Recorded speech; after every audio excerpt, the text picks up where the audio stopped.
Saludos amigos, mi nombre es Miguel Guerrero. En el programa que sigue conversaremos con una figura política que ha sido el centro de una interminable controversia a lo largo de los últimos 14 años. Se trata del doctor Salvador Jorge Blanco, abogado, político, ex senador y expresidente constitucional de la República. ¿Cómo se mira a sí mismo ese hombre? ¿Y qué piensa de su futuro y del futuro del país? Lo veremos en los próximos minutos.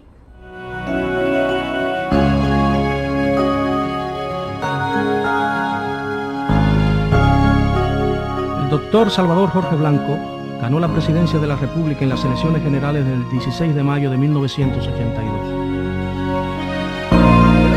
Durante su gestión se eliminó la paridad cambiaria, se firmó un discutido acuerdo con el Fondo Monetario Internacional que puso fin a muchas distorsiones en la economía y se inició una ofensiva diplomática para ensanchar las relaciones internacionales del país.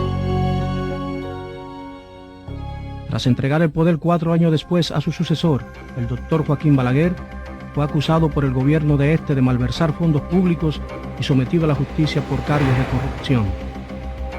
En un juicio que denunció como una farsa y una persecución política, fue condenado en primera instancia a 20 años de prisión y se le encarceló durante varios meses en la cárcel preventiva del Ensanche La Fe, ya desaparecida, junto a otros funcionarios de su gobierno.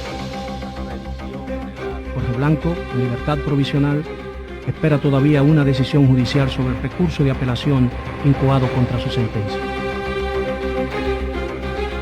Saludos, doctor Salvador Jorge Blanco, le estoy muy agradecido por habernos permitido esta entrevista y venir a su casa. Encantado, Miguel. Doctor, después de tantos años de haber sido presidente, ¿ha abandonado usted sus aspiraciones de carácter político o cree que aún le quedan algunas batallas por librar? Yo soy un hombre hecho dentro de la política y aún después de haber salido de la presidencia de la República y pasado por el proceso a que me sometió una buena persecución política bien dirigida, bien tramada, para conducirme a un tribunal penal. Obviamente que me siento siempre como un ente político, pero yo he señalado reiteradas veces que en este intervalo mi posición y mi actitud, mi conducta es que soy un ente de moderación y no de participación dentro del Partido Revolucionario Dominicano, y en ese sentido hago vida política y también las veces que paso por un programa de televisión, una entrevista de prensa. Es decir, que usted no se asigna ningún papel en un futuro gobierno del PRD. Hay que esperar lo que el tiempo diga, pero en el fondo no tengo ninguna inclinación hacia ningún papel protagónico. Usted es relativamente joven todavía y tiene Sí. una vasta experiencia política y ejerce todavía el derecho, aunque no de una forma directa. ¿No aspira a una nueva posición electiva? Todavía no he pensado en eso. ¿Qué piensa para el año 2004? ¿Es una nueva oportunidad? El año 2004 es un año importante en todo sentido, porque sirve como punto de partida a un nuevo periodo electoral. Pero yo no pienso en él en función de aspiraciones políticas o protagónicas, sino lo veo como parte de un devenir y así cumplo mis tareas con el plano de los escritos, de los libros y también de una vida pública sin esconder absolutamente nada, porque me siento muy tranquilo conjuntamente con mi familia, mi conciencia muy limpia en todas mis actuaciones. Fíjate dónde vivo yo. Sus esfuerzos por que el juicio continúe y se conozca la apelación no han dado resultados. ¿A qué lo atribuye? No, es parte de la vida misma de los tribunales. Hay muchísimos casos de otra naturaleza, civiles y penales, que agotan tiempo. Y eso no solamente pasa aquí, sino también en Europa, donde los procesos a los políticos han tomado más tiempo que casualmente ha tomado el mío. Pero en Italia, en Francia, en Inglaterra, y así sucesivamente, incluso en los mismos tribunales internacionales. Y yo tengo la confianza que cuando el proceso termine estaré muy limpio. Pero ya han pasado 14 años. Así es. ¿Se siente usted marcado por ese proceso? No. ¿No afectó su vida familiar? Si tuviera marcado, no me hubiera hecho la vida que he hecho. ¿Y su vida Ejerciendo mi familiar? profesión y con mi familia se formó dentro del proceso, vamos a llamarle así. Porque Pero- Orlando se hizo hombre y Leticia mujer. Se han casado muy bien, ejercen la profesión en el bufete nuestro aquí en Santiago, con un éxito muy bueno, uno y otro. ¿De qué forma afectó ese proceso su vida familiar y se me profesional? hubiera afectado a mí, a mi esposa básicamente, que en ese momento éramos los mayores, porque los muchachos estaban en formación, no estuviera vivo, porque también me he acostumbrado a no tener rencor ni odios absolutamente contra nadie para poderme sustraer así a cualquier actitud que me hubiese hecho la vida imposible. Me siento totalmente tranquilo porque mi conciencia es mi mejor juez. Y así espero que termine el momento decisivo. Si la vida le ofreciera la oportunidad de un desquite, ¿qué haría usted? ¿No desquite para qué? ¿Contra quién? No, en modo alguno. ¿No guarda ningún rencor contra sus acusadores? No, de ninguna manera, de ninguna manera. Si hubiera tenido rencores y resentimientos y resabios, no hubiese estado vivo. Hay quienes dicen, doctor, que el gobierno del Partido de la Liberación Dominicana fue posible porque el Partido Reformista Social Cristiano y su máximo líder, el doctor Joaquín Balaguer, temían por su presencia y su influencia en el PRD de un triunfo del doctor José Francisco Peña Gómez. ¿Hubo razones para esos temores? Son decires, pero yo nunca le he atribuido a esos decires ningún elemento de realidad, sino como la lucha política tiene tantas manifestaciones en todos los países, pero especialmente en los países de América, donde los resabios son tan fuertes. Nunca yo me he dejado arrastrar por esos resabios.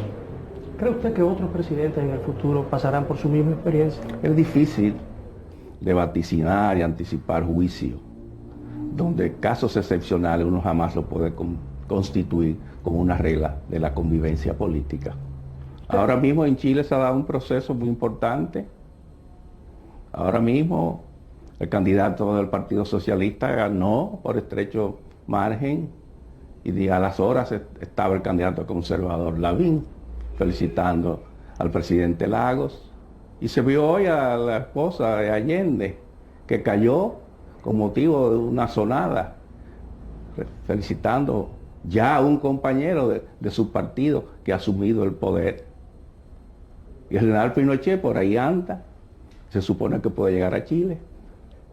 ¿Usted no ha tenido ningún tipo de contacto verbal, personal o a través de una misiva con el doctor Joaquín Balaguer o con sus principales acusadores? No, ¿Por qué razón? no, porque no lo creo necesario. Pero en alguna oportunidad hubo algún contacto entre sus hijos y el doctor Joaquín Balaguer, si mal no recuerdo, ¿no? Las veces que tuve que salir del país fue así. Incluso también mi esposa, no más. ¿Se considera usted injustamente y cruelmente tratado?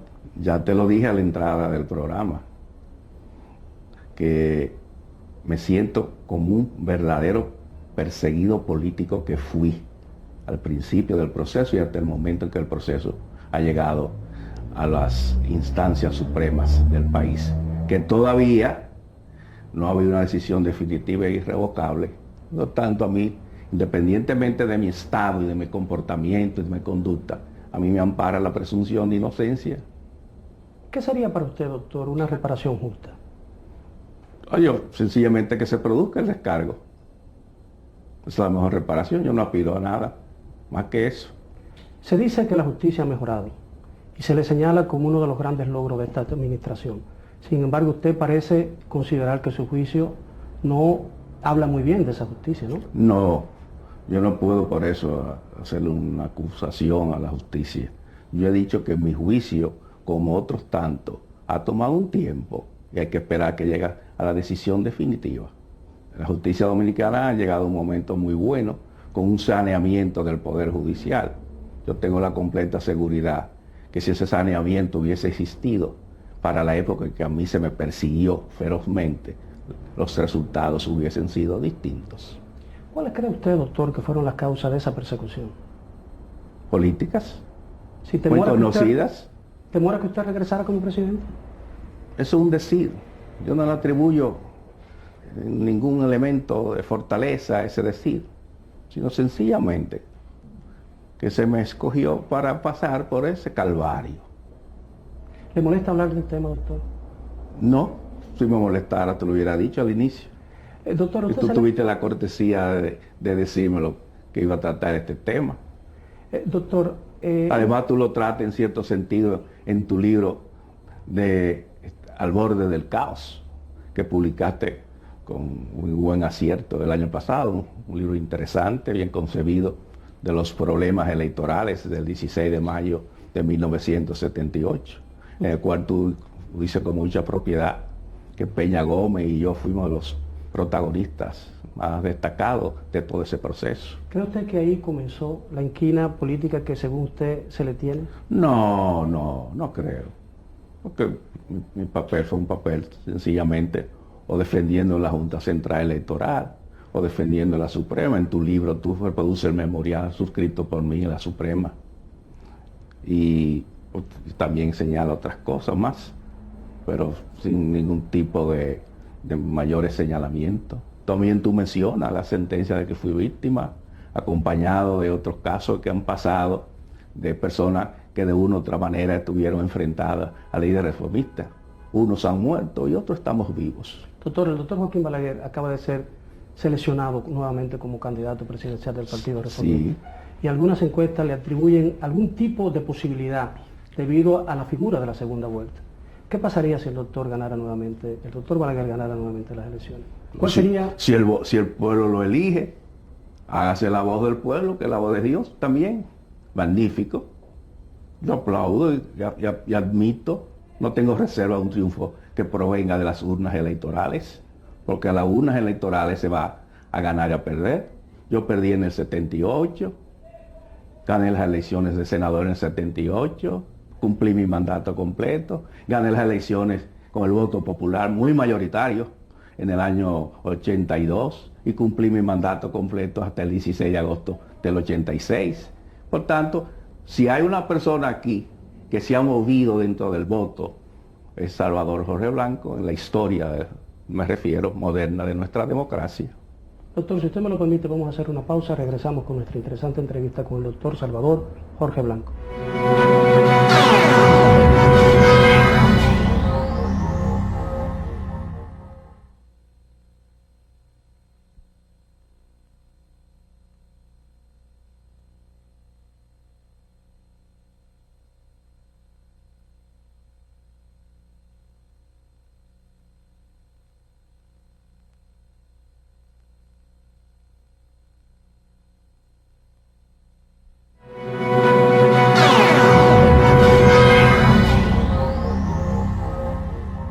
Continuamos conversando con el doctor Salvador Jorge Blanco, expresidente constitucional de la República Dominicana.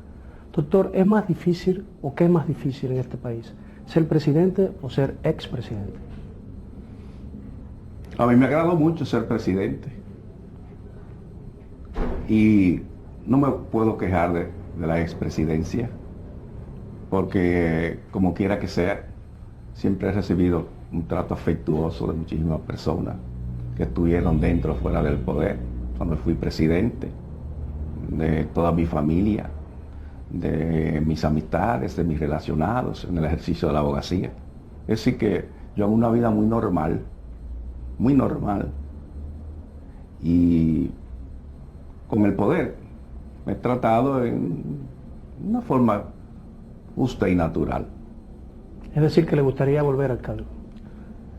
No porque voy a disfrutar del cargo, porque nunca lo disfruté tampoco. Llevo una vida muy sencilla y además ajeno a cualquier tipo de riqueza, tanto aquí como en Santiago. Y el poder es importante ejercerlo. Y yo me siento muy tranquilo con el ejercicio del poder que yo hice. Tengo mis críticas, que yo lo acepto. Tú has sido crítica y pues como estamos departiendo. Y tengo también personas que hacen otro juicio de otra naturaleza. Pero esa es la política.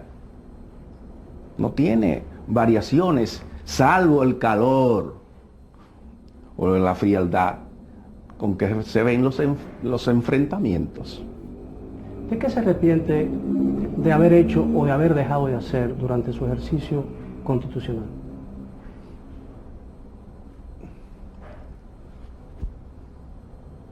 Creo que pude haber mejorado más la parte concerniente a la burocracia dominicana. Obviamente la ausencia de tener un Congreso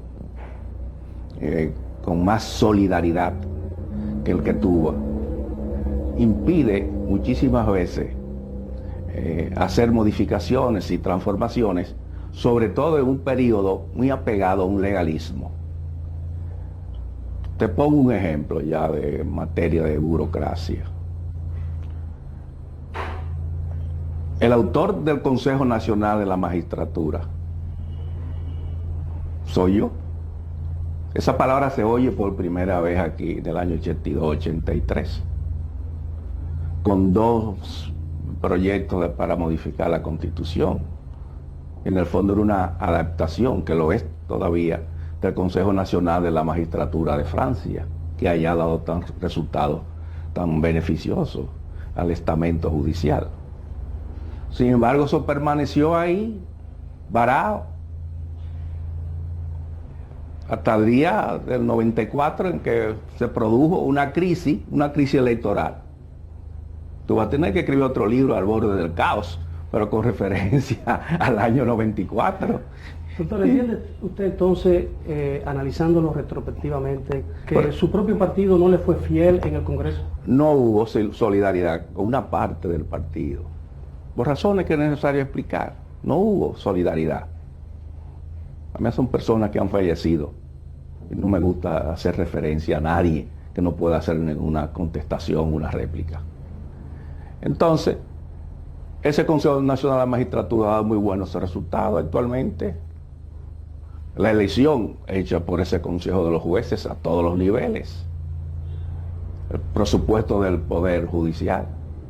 Yo sí logré algo, y fue base de un decreto, que la Suprema manejara el presupuesto. Un decreto del año 85, que sirve como precedente al presupuesto propio de todo el Poder Judicial manejado por la Suprema Corte de Justicia. Obviamente, la parte del Ministerio Público siempre ha estado a cargo del Poder Ejecutivo del Presidente de la República. A propósito del Congreso que usted debió enfrentar durante su ejercicio constitucional de 4 años, hay quienes piensan que, motivado por esa rivalidad política entre usted y el licenciado Jacobo Magluta, que aspiraba a sucederle en el poder, usted prefirió que ganara el doctor Joaquín Balaguer por entender que el señor Magluta podía ser un obstáculo a sus aspiraciones políticas futuras. Ay, no, eso no es justo ni exacto, en modo alguno. Tuve yo ningún tipo de enfrentamiento con un motivo de esa situación. Muy al contrario, yo le ofrecí y se la di toda la cooperación que en esos momentos era posible dar, o era viable dar al licenciado Jacobo Magluta, que aún con diferencias políticas, producto de la campaña o de las campañas, sin embargo, le tenía afectos a él y a su esposa, que en paz descansen. Eso no es verdad. Se ha querido tejer una historia, pero sin ningún fundamento específico, ningún señalamiento determinado, que me atribuyera a mí el deseo que otra persona que no fuera él no asumiera la presidencia de la República. El PRD ha sido víctima de su... Quizás tú te olvidas que en su casa, yo organicé en su casa en Arroyo Hondo, yo le pedí que organizara una cena, y allá fueron muchos comerciantes, hicieron su contribución, y yo estaba presente con mi esposa. Quien hace eso no va a estar. Ahora, lo que yo no podía prestarme, después que ya los votos estaban contados, y que yo había creado para que el proceso fuera pulcro, una comisión de asesores electorales encabezada por el cardenal y 7 personas distinguidas más de todo el país, para que el proceso fuera pulcro, y así fue. Y se contaron los votos. ¿Cree usted que es mezquina la política en la República Dominicana? Miguel, te dije al principio que la política es mezquina donde quiera. Pero específicamente Sí, aquí en donde nuestro quiera, país. las rivalidades, los egoísmos, las envidias afloran en el trópico con más calor. ¿Por qué? Porque nuestra democracia todavía no es una democracia totalmente lograda. En los últimos 10 años, 12 años hemos avanzado bastante, y habíamos avanzado anteriormente y se va avanzando, pero ya está frente a un pueblo con una conciencia más madura de los beneficios de la democracia. Y sobre todo, ya hoy en día se tiene muy claro de lo que es la sociedad civil. Pues no se tenía claro cuando yo nombré 6 asesores electorales provenientes de la sociedad civil para que manejaran, dirigieran el proceso y sirvieran como elemento de control a la Junta Central Electoral. Y lo hicieron magníficamente, y esos son los votos que se contaron. ¿Y por qué me lo endosan a mí? Que yo no tenía el deseo de que ganara tal o cual candidato. No. Cuando me refiero a que si es mezquina la política y le hago la pregunta, lo hago porque usted organizó elecciones libres y entregó el poder a un presidente o a un candidato de otro partido político, sentando un precedente en la historia, un segundo precedente en la historia dominicana, ¿no? Sí. ¿Se siente víctima de esa mezquindad? ¿Directamente víctima de ella? No, de esa crueldad, diría yo, de la política en nuestro patio. ¿Qué se requiere para ser un buen político en la República Dominicana y triunfar en la política? Bueno, tener unos antecedentes políticos buenos. Si es profesional, tener un ejercicio también muy bueno. No solamente yendo a los tribunales a defender o postular causas civiles o penales, sino también haciendo aportes intelectuales, porque eso es lo que distingue al jurista del abogado. El abogado es el hombre que solamente va a litigar. Hay abogados que también escriben, hacen obras y hacen aportes. Y yo he hecho muchos aportes de esa naturaleza en libros que son textos en todas las universidades. Y he escrito uno al principio del año 70 y pico, 71, 72. Van 5 ediciones ya, 4 ediciones, una pirata. Y últimamente, hace 3 años, puse en circulación el libro Introducción al Derecho, que es una única obra que aquí se ha escrito en esa materia y está de texto casi en todas las universidades. Y van una edición y 2 reimpresiones. Y ahora llevo una tercera que pronto, este año, estará en el público, conjuntamente con 2 obras más: El juicio contra Jesús y La justicia de Don Quijote de la Mancha. ¿El juicio contra Jesús es alguna referencia a su caso? No, hombre, ¿por qué? Yo estoy escribiendo sobre Jesús, el juicio de Jesús, de hace más de 30 años. Muchísimos artículos. ¿Qué hice? Maduré mejor todavía y he llevado, no los artículos en sí, sino un libro. Doctor, usted fue siempre un gran amigo y colega del doctor Marino Vinicio Castillo Vincho, el hoy presidente del Consejo Nacional de Drogas. Él llevó a cabo la acusación que tuvieron efecto contra usted después de abandonar la presidencia. ¿No ha tenido ningún contacto con él? No. ¿Cuál ha sido la causa de esa rivalidad? ¿Por qué el doctor Castillo, que fue su gran amigo y colega, aceptó participar en ese juicio? No tengo ninguna explicación. No tengo ninguna explicación. Esa es la realidad. ¿Cuándo comenzaron a ser rivales? No, es porque yo salí de la presidencia. Si usted tuviera que sacar un juicio personal sobre su propia administración, ¿cuáles fueron los elementos que pueden ser reivindicados de esa administración? ¿Y cuáles son aquellos de los cuales usted no se siente orgulloso? Las medidas que pueden ser reivindicadas son todas aquellas de índole económico que sirvieron para los futuros gobiernos. Por ejemplo, el ITEVIS, que fue tan rechazado cuando estaba con un 4%, o un 5, un 6%. Las presiones hubo necesidad de bajar de un 4%. Con todas las literaturas del mundo, sobre todo en países como el nuestro, de que el ITEVIS es el impuesto que permite mejor comprensión de la vida financiera y fiscal de un país. Y es el que más produce. Y está demostrado, después de mí han venido 3 gobiernos. Y sin embargo, el ITEVIS se ha mantenido, incluso ha sido subido de un 8, se pretendía hace poco, creo que un 2 o un 10. El recargo cambiario, que no era un impuesto, que fue una forma de penalizar a ciertos productores tradicionales, azúcar, tabaco, café y cacao, que se fijó originalmente con un 36%, y que después en el año 85 lo redujo a un 18%. Ese recargo cambiario hoy se le ha dado ese mismo nombre, con un agravante que grava todos los productos que son importados con un 5% y que llegan a la aduana. Y esa no era la finalidad de recargo cambiario, y sirvió mucho para fortalecer la moneda dominicana, de tal manera que cuando llegué al poder la moneda tenía una tendencia de devaluación y llegó hasta un 4, pero vinieron las medidas económicas. Cuando yo entregué el poder estaba en 2.80 o 85.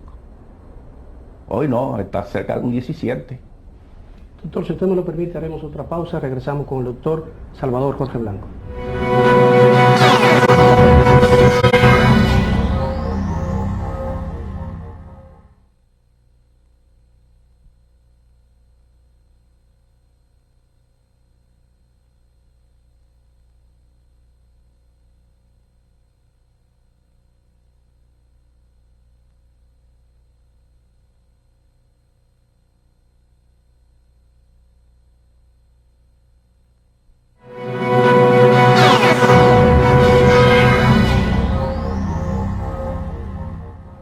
Continuamos con nuestro invitado, el doctor Salvador Jorge Blanco. Doctor, resulta curioso, usted abandonó la presidencia hace 14 años y no ha vuelto una primera dama al Palacio Nacional. Son las coincidencias. Una lástima, porque los presidentes que me siguieron, ninguno ha estado casado, solamente por esa coincidencia. Usted se le criticaba por el papel descollante que le asignó a su esposa, doña Cela, en el ejercicio constitucional. ¿Cree que fue un error o cree que estuvo bien No, hecho? hombre. Yo levanté a la mujer dominicana, primero por costumbre, hacerse un tratamiento a mi esposa, que estuvo siempre conmigo en el bufete y está en el bufete. Siempre salíamos juntos.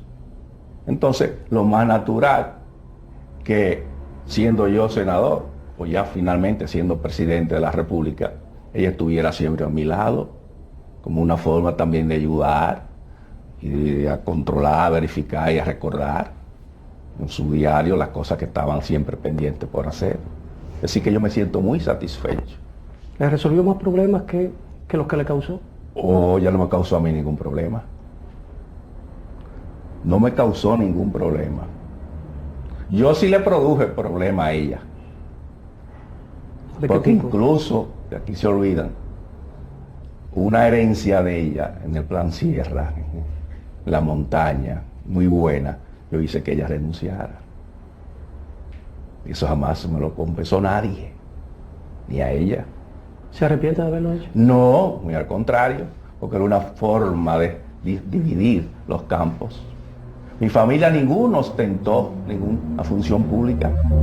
Mi hermano, que en paz descanse, que era un médico brillante, se mantuvo siempre en su ejercicio profesional patólogo y también con su puesto en los hospitales de Santiago. Mi sobrino, que es como un hermano, también de igual manera en su comercio, en su vida privada. Y mi hermana, profesora, becada, pensionada como profesora de arte en la Escuela de Arte de Santiago, muy sencilla, ya muy mayor que yo, con dolencias actuales. ¿Es usted un hombre con fortuna, doctor? Yo la declaré, la misma que tengo. Mi ejercicio profesional en esa época fue muy bueno, pero jamás se puede comparar con lo que los abogados ahora ganan. yo lo he visto y también yo lo he experimentado. Ahora, los honorarios, los monumentos son magníficos. Yo era un notario y un abogado de mucho ejercicio en todo el país. Y en causas políticas, que todo el mundo las rehusaba. A muchas personas la defendí, tanto en Santiago, la capital, en San Cristóbal. Yo tenía mucho ejercicio nacional. Es de todo el mundo conocida su afecto y su admiración por su esposa, doña Cela, pero Sí. realmente, ¿qué ha significado ella en su vida? Por una parte fundamental. Sin ella yo no hubiera concebido la vida como la he concebido.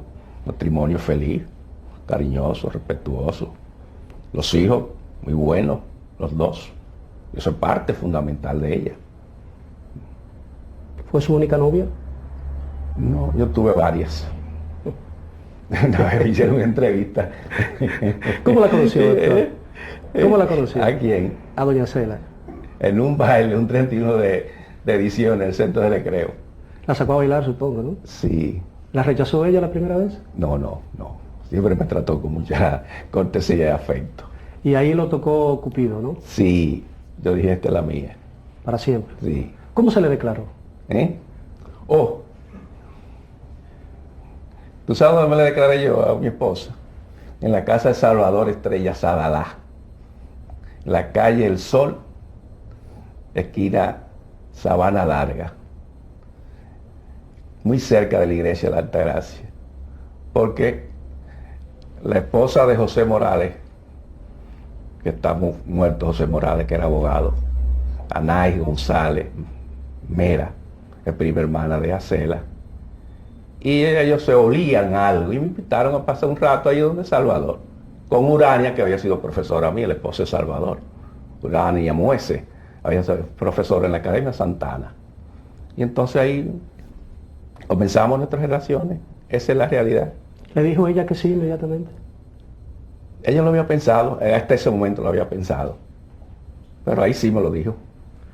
Y entonces ocurrió la muerte de Orlando Cruz Franco, que era mi asociado. El bufete se llama Orlando Cruz Franco por él. Murió en un accidente automovilístico en el cruce de Guayacanes, pegadito al cementerio.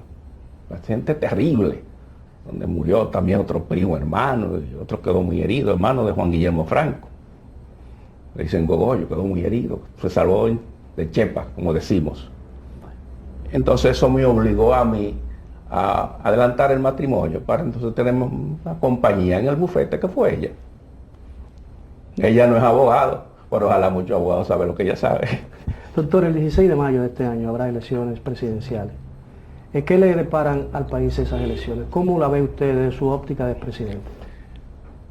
Es un proceso electoral que ha tenido algunos tropiezos, pero que se han podido solventar sobre la marcha, con una junta electoral digna, respetuosa, y con un hombre que tiene bastante carácter, como es Morel Cerda. Entonces, ya yo veo que el proceso ha entrado en una fase final, que incluso la cedulación se ha logrado en casi un 80%, y por tanto, ya el pueblo ciudadano tendrá chance de votar limpiamente, como es todo ese andamiaje de esta Junta y de las otras que la han precedido, que han creado procesos electorales edificantes para la conciencia democrática del país. Entonces yo espero que ese proceso va a culminar bien, con la presencia de 3 partidos. El nuestro, con Hipólito Mejía y la doctora Milagro, que tienen una buena ventaja, que esperamos nosotros que se va a conservar. El Partido Reformista y el Partido de la Liberación Dominicana. La presencia del líder reformista es importante para la nación. Primero levantó su propio partido, es una realidad. Segundo, aparentemente se separaron el Partido de la Liberación y el Partido Reformista. Y también hubo como una aproximación más real entre el Partido Reformista y el Partido Revolucionario Dominicano. Todo eso es bueno, porque nuestra vida, en honor a los momentos en que nacen los 3 partidos bien, que me corresponde en parte a mí también, Nuestra vida dominicana sí estuvo siempre polarizada por dos partidos. Un bipartidismo enfermizo, o de los bolos, o de los colúes, o de los rabúes. Horacio Vázquez, en los tiempos más modernos, Juan Isidro Jiménez, ya en su parte final. Pero ahora, después del año 70 y pico, con la salida del profesor Bosch del Partido Revolucionario Dominicano, se crea un tercer partido. Entonces aquí tenemos un tripartidismo vivito y coleando. ¿Es preferible al bipartidismo? Claro que sí, eso es lo que le conviene a la democracia dominicana. Porque el bipartidismo es peligroso, porque tiende tendencia más bien a una concentración de los poderes. Además, la separación de las elecciones hace otra conquista de la democracia dominicana. Pero hay quienes entienden que el país no está preparado para asimilar dos elecciones cada 2 años. No, siempre se habla, Miguel, más bien, de que son muy costosas, pero la democracia tiene su precio. Un proceso electoral tiene que requerir gastos. Y qué mejor que haya una separación para que sirva como elemento de control al poder. No es lo mismo las elecciones celebradas a un mismo tiempo para elegir regidores, síndicos, diputados y senadores, y presidente y vicepresidente de la República, que elecciones separadas, porque esa separación permite ver cómo se ha comportado el poder en uno y en otras de las zonas que están separadas.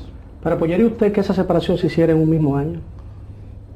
No, solo meses no de es inconveniente, diferencia. pero todavía el control mejor tal como está.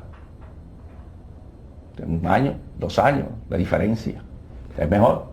Doctor, a pesar de que usted coincide en su juicio de valoración sobre los avances que hemos tenido en el campo de la justicia, parecería que eso entra en una contradicción con la postura del gobierno a reducirle el presupuesto o a no aceptarle a la Suprema Corte de Justicia el presupuesto que ella había solicitado para este año. ¿Cómo examina usted eso? ¿Cómo analiza? No, considero que fue un error del presidente Fernández recortar ese presupuesto. ¿Puede afectar eso a los planes de la justicia? Se la puede disminuir. Es disminuir sobre todo en la parte que se referente a edificación y todo eso. Pero en la parte en sí del movimiento, creo que lo afecta también, pero no en la otra forma.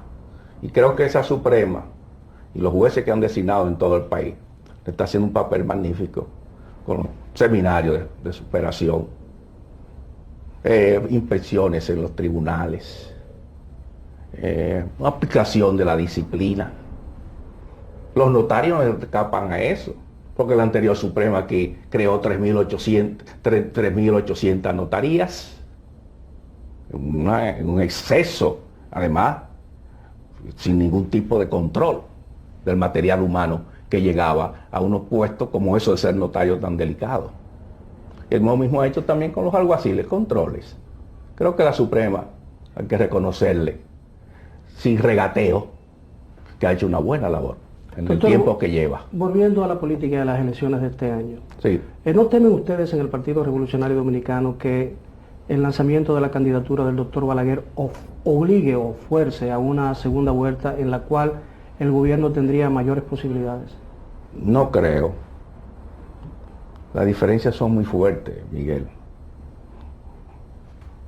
Entre el que está en primer lugar, Hipólito Mejía y doña Milagro, y los que están en segundo lugar, en este caso Danilo Medina.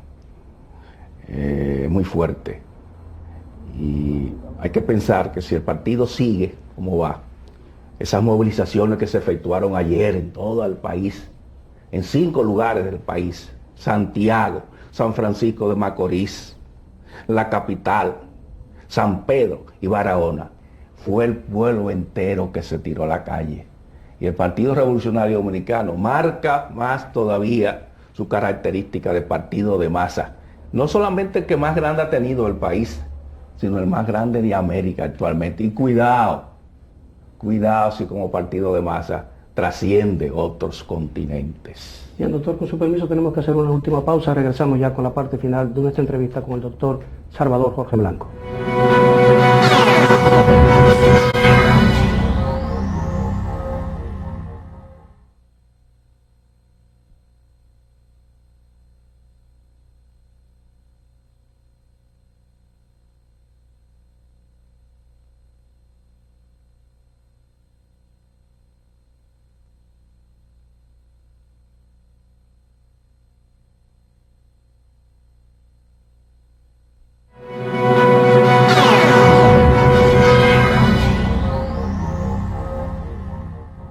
Seguimos conversando con el doctor Salvador Jorge Blanco.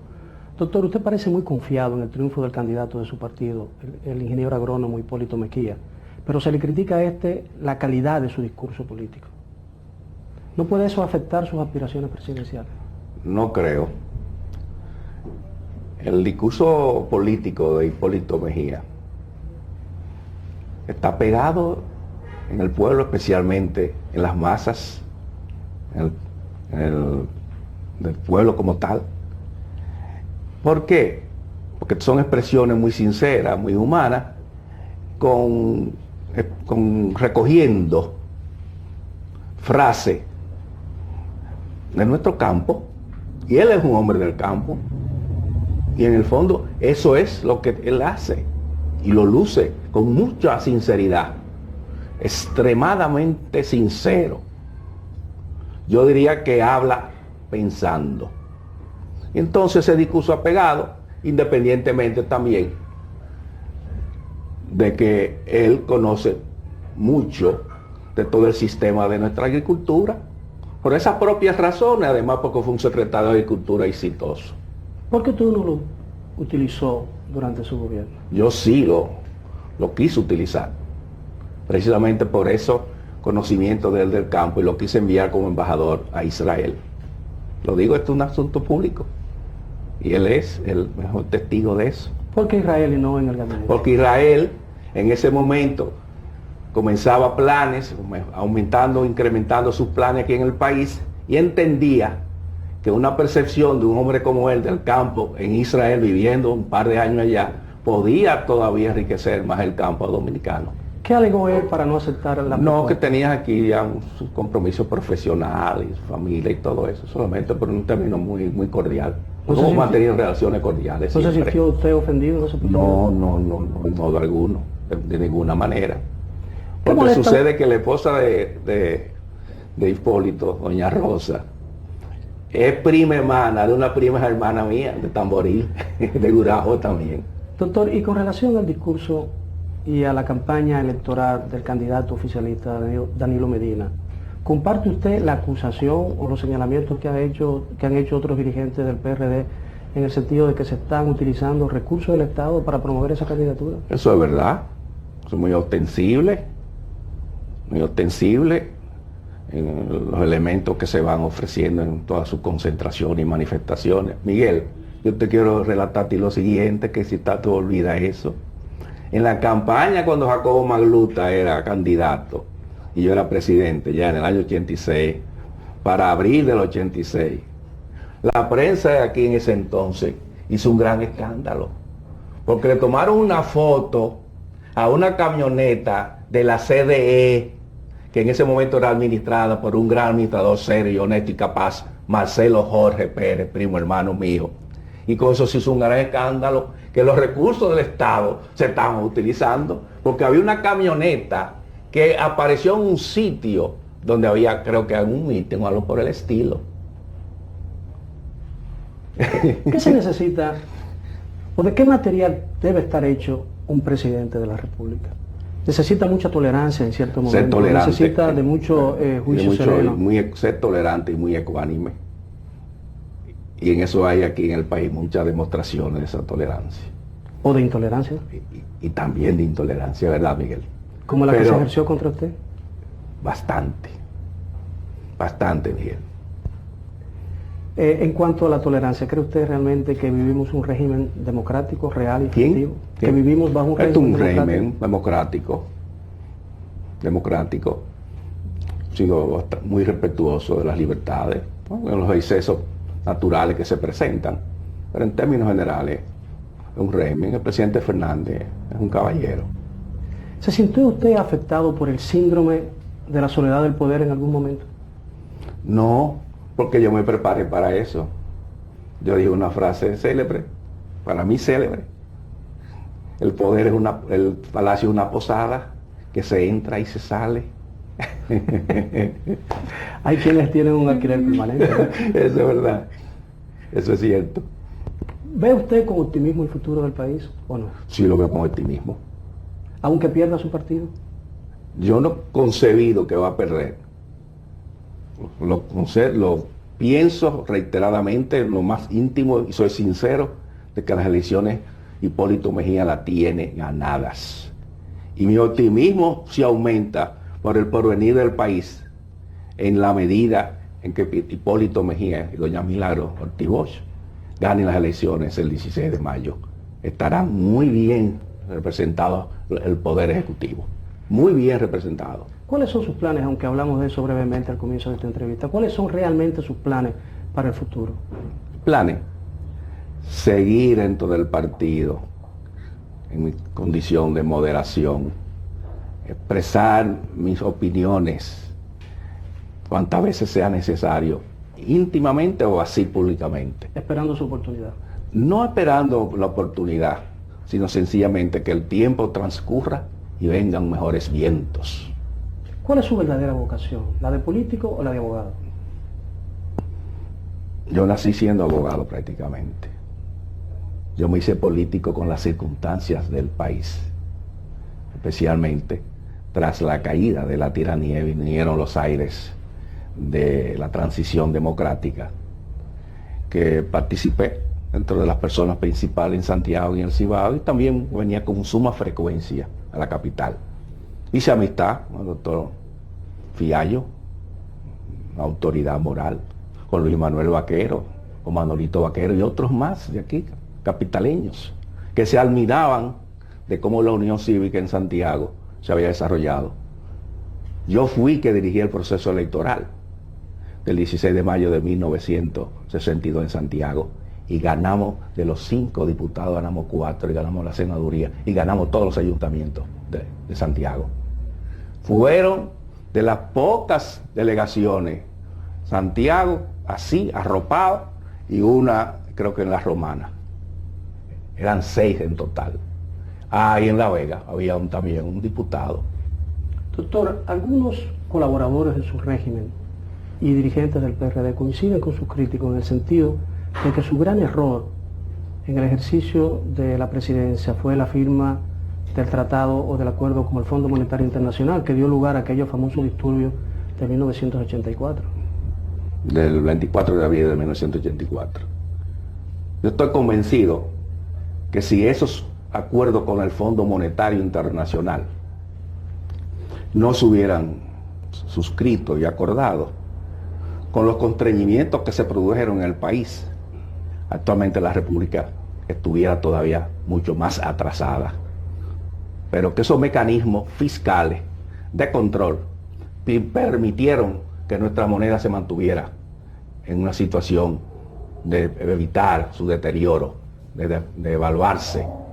Pero también al mismo tiempo se crearon, como dije al principio de este programa, los primeros instrumentos fiscales de importancia, como el ITEVI, que fue muy criticado, no fue entendido, y que el Fondo Monetario decía que ese era el impuesto principal en cualquier país que entrara en un campo de desarrollo y que había que soportar el sacrificio. Doctor, en aquella oportunidad el gobierno soltó al ejército a la calle y este actuó con mucha severidad frente a la multitud que se manifestaba en las calles. ¿No cree usted que hubo exceso de autoridad ahí? ¿Que el ejército actuó desmesuradamente? Fue un desborde que hubo, pero la policía fue impotente.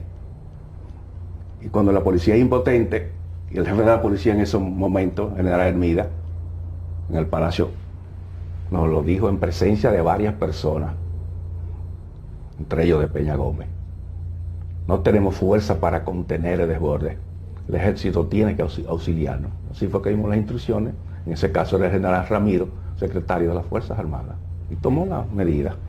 Si le tocara ejercer nuevamente la presidencia y se presentara frente a una situación similar, estamos hablando de un caso hipotético, ¿no? ¿Actuaría de la misma manera? No, yo tendría que esperar que sucedan 2 cosas: que yo aspire al poder, que llegue a la presidencia y que se produzca un desborde. ¿Pero cuál de eso? No voy a hablar de hipótesis que son demasiado remotas. No, Miguel. ¿Qué no es una hipótesis alrededor de su figura? ¿Qué no es una hipótesis? La vida está llena de hipótesis, pero hay hipótesis que son tan difíciles en un momento determinado de que se realicen, que entran en el campo de una utopía total. ¿Considera usted su gobierno mejor que otros? No me diga que todo es un intelectual de la que clasificado como utópicos. Bueno, dicen que el progreso es la realización de las utopías, ¿no? Sí. En ese caso, ¿se embarcó usted en alguna utopía durante su gobierno? No, yo fui muy realista, muy realista. Creo que yo te dije al principio que pudo haber mejorado la burocracia dominicana, la pudo haber manejado mejor, produciendo mayores cambios. Esa es una percepción mía. Pero bien. ¿Qué le faltó por hacer, doctor? ¿Eh? ¿Qué le faltó por hacer en la presidencia? Una pregunta interesante. Yo creo firmemente que los puntos programáticos que nos habíamos trazado, la mayoría, fueron realizadas. Por ejemplo, en salud, las mejores campañas que se han hecho en América se hicieron aquí. La medicina preventiva, que ha sido imitada en otros sitios, como en ese momento en Ecuador y en otros sitios del mundo. La educación también dio sus frutos. Y la justicia, te señalé que se le creó por primera vez un presupuesto propio a la Suprema para manejar los estamentos de los jueces. No pude haber logrado la reforma constitucional, que creaba una Contraloría propia, independiente, para el manejo y el control de los fondos públicos, de manera que tuviera una buena orientación siempre de las actuaciones de los funcionarios. Eso fue. Doctor, muchas gracias, le estoy muy agradecido por Miguel, su tiempo encantado. Y muy agradecido de que nos recibiera en su casa. La próxima vez hablaremos de tu libro. Gracias, doctor. El doctor Salvador Jorge Blanco sigue siendo, aún después de 14 años de haber abandonado la presidencia, una figura influyente en la República Dominicana. ¿Qué le depara a él un posible triunfo de su Partido Revolucionario Dominicano en las próximas elecciones? Esa es una de las grandes incógnitas que aún queda por descifrar de la política dominicana. Esperamos que sus confesiones de esta noche sirvan para esclarecer esta incógnita. Gracias por su atención. Yo soy Miguel Guerrero. Será hasta la próxima.